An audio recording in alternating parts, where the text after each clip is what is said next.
मित्रांनो, आपण वाचन करीत आहोत साने गुरुजींच्या गोष्टी, ज्या लिहिल्या आहेत डॉक्टर दिलीप गरुड, श्री मुकुंद तेलीचेरी यांनी.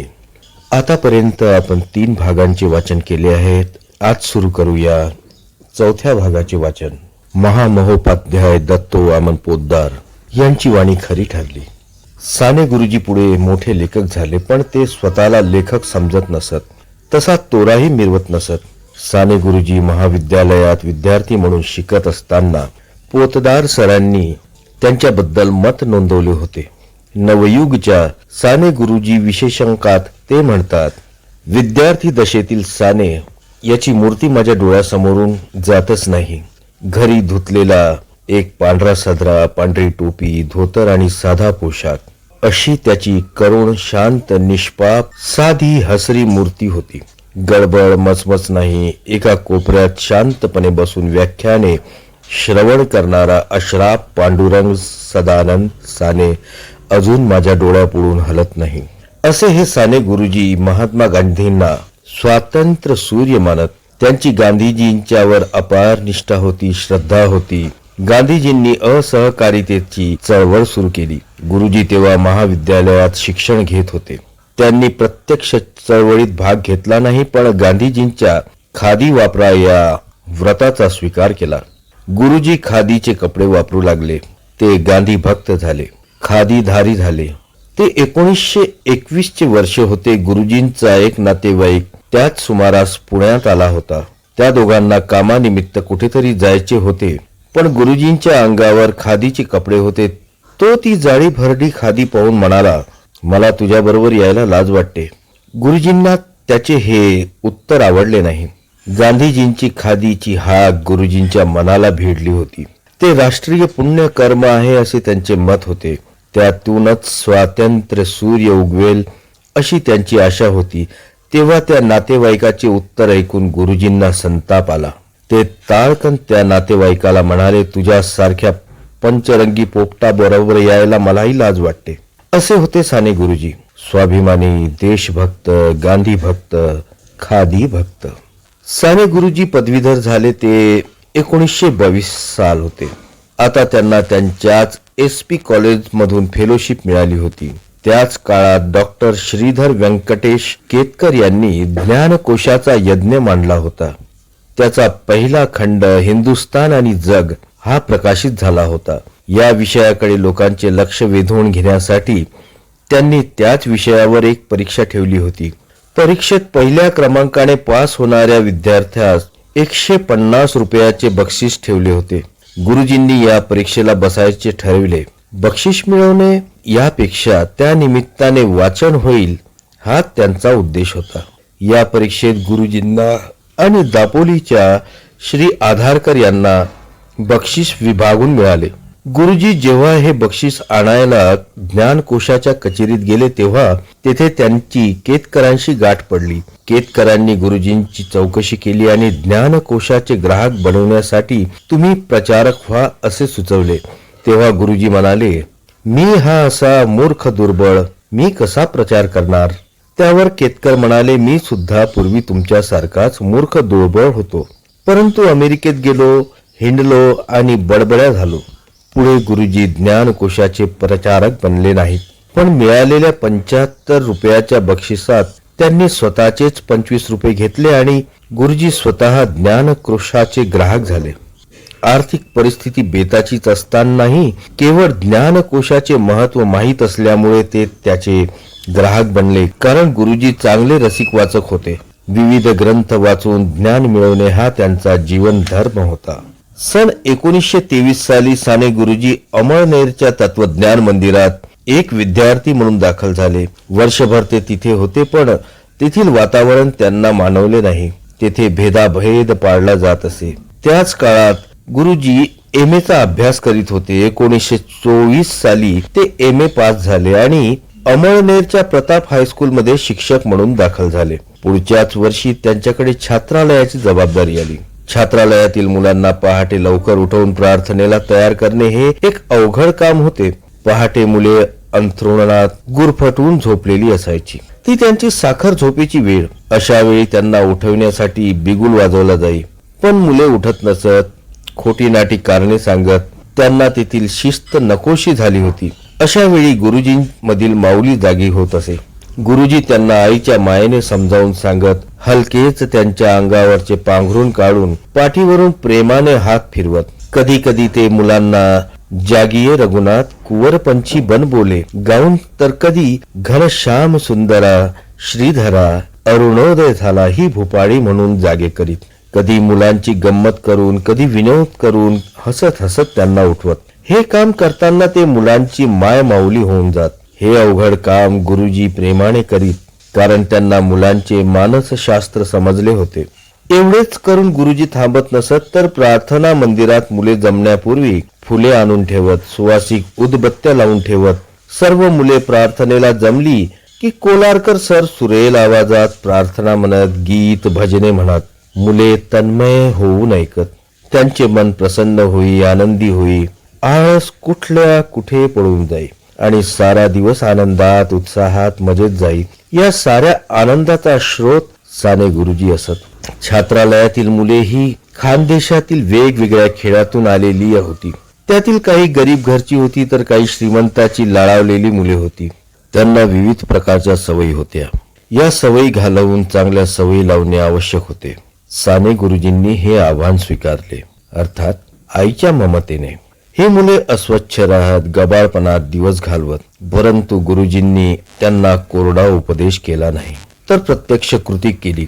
मुले बाहेर खेळायला गेली असली किंवा शाळेला गेलेली असली म्हणजे गुरुजी त्यांच्या खोल्या स्वच्छ करत, त्यांच्या वह्या पुस्तके व्यवस्थित लावून ठेवत, दवताची झाकण लावत, कपड्यांच्या घड्या घालत, दोरीवर कपडे व्यवस्थित वाळत घालत, ट्रंकांची झाकणे लावत, खोल्या झाडत, कचरा डब्यात भरून ठेवून येत. मुले खोलीत परत आल्यावर त्यांना त्या स्वच्छतेचे दर्शन होई, पण हे काम कोण करते हे कळत नसे.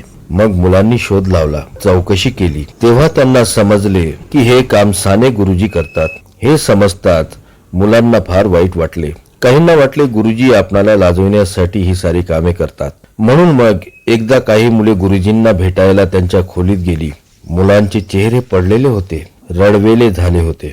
का रे बाळांनो, तुम्ही असे गप्प का? तुम्हाला कोणी रागवलं का? नाही गुरुजी, मुले गुस्सात म्हणाली.